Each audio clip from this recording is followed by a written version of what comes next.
Salam baik dan bahagia selalu buat sahabat channel kisah dan cerita histori. Semoga menghibur. Yuk kita mulai historinya. Di sebuah kota kecil yang terletak di pinggiran Jakarta, hiduplah seorang pria bernama Dimas. Sejak kecil, Dimas telah terbiasa dengan kehidupan yang serba kekurangan. Ayahnya bekerja sebagai tukang kayu, sementara ibunya adalah seorang guru di sekolah dasar negeri. Meskipun kondisi ekonomi keluarga mereka sederhana, orang tua Dimas selalu menanamkan nilai-nilai penting tentang kerja keras dan kejujuran. Sejak muda, Dimas sudah menyadari bahwa hidup tidak akan mudah jika hanya bergantung pada keadaan. Ia harus berjuang untuk mewujudkan mimpinya. Dimas melanjutkan pendidikan di perguruan tinggi dengan mengambil jurusan manajemen bisnis. Selama masa kuliah, ia seringkali merasa tertekan dengan berbagai ujian dan tugas yang diberikan oleh dosen-dosen yang keras. Namun, ada satu hal yang selalu menjadi semangatnya, ingin menjadi pengusaha sukses. Ia selalu bermimpi untuk memiliki bisnis yang bisa mengubah hidupnya dan juga hidup banyak orang. Namun, hidup tidak selalu berjalan mulus seperti yang ia harapkan. Setelah lulus kuliah, Dimas menghadapi kenyataan pahit. Ia kesulitan mencari pekerjaan yang sesuai dengan bidang keahliannya. Setiap kali melamar, selalu ada yang lebih berpengalaman dan lebih berkompeten daripada dirinya. Ketika hampir putus asa, Dimas mendapat ide yang sangat sederhana namun menginspirasi. Di sekitar rumahnya, banyak barang bekas yang terbuang begitu saja, barang-barang yang bagi orang lain mungkin tidak berharga, tetapi bagi Dimas, mereka adalah harta yang tersembunyi. Dengan tekad yang kuat, Dimas mulai mengumpulkan barang-barang bekas tersebut. Ada pakaian bekas, elektronik rusak, furnitur usang, hingga barang-barang yang tampaknya sudah tidak berguna. Ia pun mulai belajar tentang cara memperbaiki dan mendaur ulang barang-barang tersebut. Ia merasa bahwa barang bekas ini, meskipun tidak bernilai tinggi, masih bisa diperbaiki atau dimanfaatkan kembali dengan sedikit kreativitas. Setiap sore, Dimas pergi ke pasar loak atau mencari barang bekas di sekitar lingkungan rumahnya. Ia membeli barang-barang yang terbuang dengan harga yang sangat murah. Terkadang ia harus berdebat dengan pedagang barang bekas, menawar harga hingga tak masuk akal. Namun, hal itu justru membangkitkan semangatnya. Ia merasa bahwa setiap sen yang dikeluarkan untuk membeli barang bekas adalah investasi untuk masa depan. Dimas mulai belajar dari YouTube dan berbagai forum online tentang cara memperbaiki barang elektronik dan furnitur bekas. Ia memperbaiki peralatan elektronik yang rusak, mengganti kabel-kabel yang putus, dan memberikan sentuhan baru pada furnitur yang sudah usang. Bahkan, pakaian bekas pun ia bersihkan dan modifikasi menjadi pakaian dengan desain yang lebih modern. Semua yang dilakukan Dimas tidak selalu berhasil pada percobaan pertama. Banyak sekali kegagalan yang ia hadapi, alat elektronik yang ternyata tidak bisa diperbaiki, furnitur yang sulit untuk dipulihkan, dan pakaian yang tampaknya tidak pernah cocok dengan desain yang diinginkan. Namun, ia tidak menyerah. Setiap kegagalan adalah pelajaran yang berharga. Dimas terus mencoba, terus belajar, dan terus berinovasi. Ia merasa bahwa tidak ada yang sia-sia selama ia terus berusaha. Semua barang yang ia perbaiki dan modifikasi, ia jual kembali dengan harga yang lebih tinggi. Dengan cara ini, Dimas mulai mendapatkan keuntungan dari barang-barang yang pada awalnya hanya dianggap sampah oleh orang lain. Keuntungan yang diperoleh Dimas tidaklah besar pada awalnya, namun ia merasa puas dengan setiap langkah kecil yang ia capai. Hari demi hari, usahanya mulai berkembang. Ia mulai memiliki pelanggan yang setia, bahkan ada yang datang lagi untuk membeli barang-barang yang ia jual. Dimas merasa sangat bangga setiap kali melihat ekspresi pelanggan yang puas dengan barang-barang yang telah diperbaiki dan dimodifikasi olehnya. Suatu hari, Dimas mendapat kesempatan yang tidak pernah ia duga sebelumnya. Seorang pengusaha besar yang tertarik dengan konsep bisnis barang bekas yang ia jalankan mengajaknya untuk berbicara lebih lanjut. Pengusaha tersebut telah mendengar tentang usaha Dimas melalui rekomendasi teman-temannya. Ia tertarik untuk berinvestasi di usaha Dimas karena melihat potensi besar dalam bisnis daur ulang barang bekas. Dimas pun merasa bimbang, namun di sisi lain, kesempatan ini adalah pintu yang bisa membuka jalan menuju kesuksesan yang selama ini ia impikan. Malam itu, Dimas pulang ke rumah dengan hati yang penuh pertanyaan. Akankah ia mengambil kesempatan ini dan mengembangkan bisnisnya lebih jauh? Atau tetap mempertahankan usaha kecil-kecilan yang sudah ia jalankan dengan keras? Ia duduk di meja makan, merenung. Ia mengingat semua perjuangan yang telah ia lalui, kesulitan, kegagalan, dan pencapaian-pencapaian kecil yang berhasil diraih. Ia tahu, jika ia mengambil kesempatan ini, ia harus bekerja lebih keras lagi.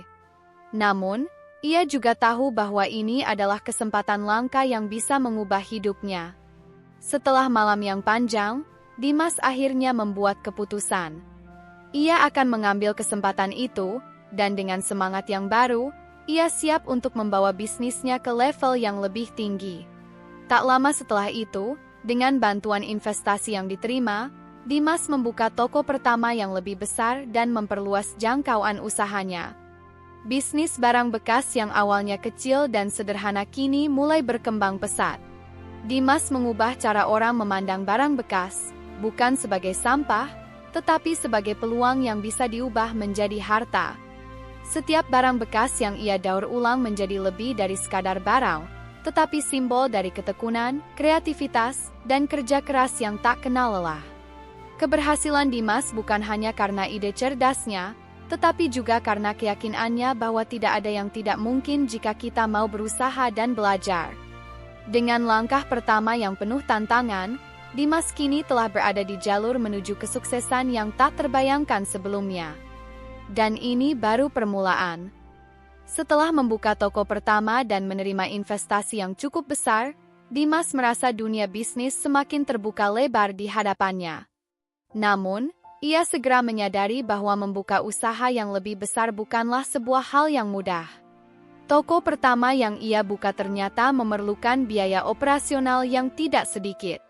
Selain itu, persaingan di dunia bisnis barang bekas juga semakin ketat. Dimas mulai merasakan tekanan yang jauh lebih besar. Bisnisnya harus terus berkembang, atau ia bisa saja kalah saing dengan para pesaingnya. Tapi, Dimas tidak ingin menyerah begitu saja. Ia mulai mengoptimalkan cara-cara yang lebih efisien dalam menjalankan operasional bisnisnya. Ia mulai memperkenalkan konsep barang bekas berkualitas yang bisa menarik perhatian pasar yang lebih luas, mulai dari kalangan muda hingga keluarga. Toko-toko barang bekas lainnya di sekitar kota sudah banyak yang menjual barang dengan kualitas rendah, namun Dimas berusaha untuk membedakan dirinya dengan menjual barang-barang bekas yang sudah melalui proses seleksi dan perbaikan yang matang. Namun, ada satu tantangan besar yang harus ia hadapi. Salah satu pemasok utamanya tiba-tiba mengalami kebangkrutan dan tidak bisa lagi memenuhi pasokan barang bekas yang biasa ia beli dengan harga murah. Dalam beberapa minggu, pasokan barang bekas yang dibutuhkan toko mulai menipis. Dimas merasa cemas, dan dalam keheningan malam ia merasakan tekanan yang luar biasa. Bisnis yang ia bangun dengan susah payah kini mulai terancam. Saat-saat sulit itu, Dimas tidak ingin kehilangan harapan. Ia mulai mencari solusi dengan cara yang berbeda. Jika pasokan barang bekas dari pemasok sudah tidak dapat diandalkan, ia memutuskan untuk mencari sumber baru dengan cara yang lebih kreatif. Dimas mulai bekerja sama dengan komunitas-komunitas di sekitar kota yang aktif mengumpulkan barang bekas dari warga, sekolah, dan bahkan perusahaan yang hendak membuang barang-barang lama mereka. Dengan menjalin hubungan yang baik dengan berbagai pihak, ia berhasil mendapatkan pasokan barang bekas yang tidak kalah banyak dan bahkan dengan harga yang lebih murah. Tak hanya itu, Dimas juga melihat potensi di sektor online. Ia mulai memperkenalkan bisnisnya melalui platform e-commerce dan media sosial. Ia menyadari bahwa generasi muda semakin tertarik pada barang-barang yang unik dan ramah lingkungan. Banyak di antara mereka yang mencari barang bekas dengan nilai sejarah atau desain yang berbeda. Untuk itu, Dimas menciptakan akun Instagram dan toko online yang menampilkan produk-produk berkualitas tinggi hasil daur ulang. Ia juga mulai memanfaatkan influencer untuk mempromosikan produknya dengan mengedepankan nilai-nilai keberlanjutan dan ekonomi sirkular. Dalam waktu singkat, toko online Dimas mulai berkembang pesat. Banyak pelanggan yang datang dari berbagai kota di Indonesia, bahkan ada yang datang dari luar negeri. Keberhasilan ini membuat Dimas semakin percaya diri. Namun, ia tahu bahwa untuk bisa terus bertahan dan berkembang, ia harus selalu berpikir inovatif. Tidak hanya berfokus pada kualitas barang, tetapi juga pada bagaimana menyampaikan pesan keberlanjutan kepada masyarakat. Dimas mulai mengembangkan konsep daur ulang kreatif. Ia mengajak desainer-desainer muda untuk bekerja sama dalam mendesain ulang barang bekas yang dijual.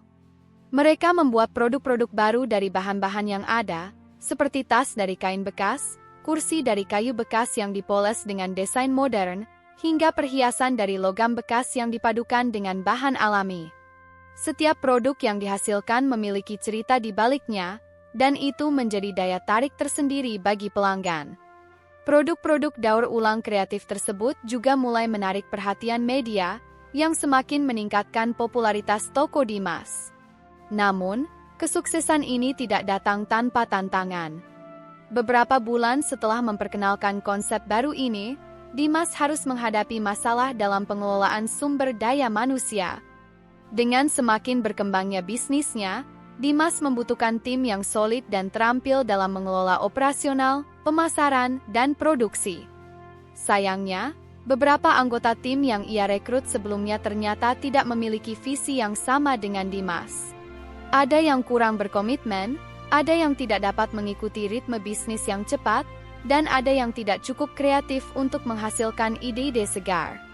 Untuk itu, Dimas memutuskan untuk merekrut profesional yang lebih berpengalaman di bidangnya. Ia mulai bekerja sama dengan konsultan bisnis untuk menyusun strategi yang lebih matang dan tim yang lebih solid. Ia sadar bahwa meskipun ia bisa mengelola usaha ini seorang diri, namun dengan dukungan tim yang kompeten, bisnisnya akan jauh lebih berkembang. Dimas mulai memberi pelatihan kepada timnya, agar mereka bisa bekerja dengan visi yang jelas, dan bersama-sama membangun usaha yang tidak hanya menguntungkan, tetapi juga berdampak positif bagi lingkungan. Dalam perjalanan bisnisnya, Dimas juga memperluas jaringan kerjasama dengan perusahaan-perusahaan besar yang memiliki program CSR, Corporate Social Responsibility, yang fokus pada keberlanjutan dan pengelolaan limbah. Melalui kerjasama ini, Dimas dapat mengakses lebih banyak barang bekas dari sektor industri yang sebelumnya tidak pernah ia pikirkan. Ia juga mendapatkan dukungan lebih banyak untuk memasarkan produk-produk daur ulang kreatifnya. Puncaknya, Dimas berhasil membuka cabang kedua dari bisnisnya di kota besar seperti Surabaya dan Bandung. Dengan semakin berkembangnya pasar, ia mulai memperkenalkan konsep ini ke luar negeri, menjalin kerjasama dengan toko barang bekas di negara-negara Asia Tenggara yang ingin memperkenalkan konsep keberlanjutan yang sama. Bisnis Dimas tidak hanya terbatas di pasar lokal, tetapi telah merambah ke pasar internasional.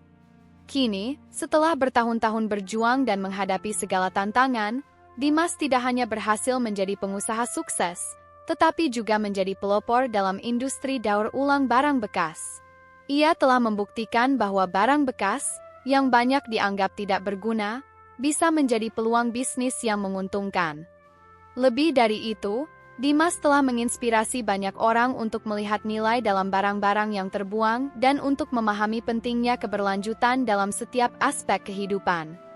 Dimas tidak hanya memperoleh keuntungan materi, tetapi ia juga merasa bahwa dirinya telah memberi dampak positif bagi lingkungan dan masyarakat.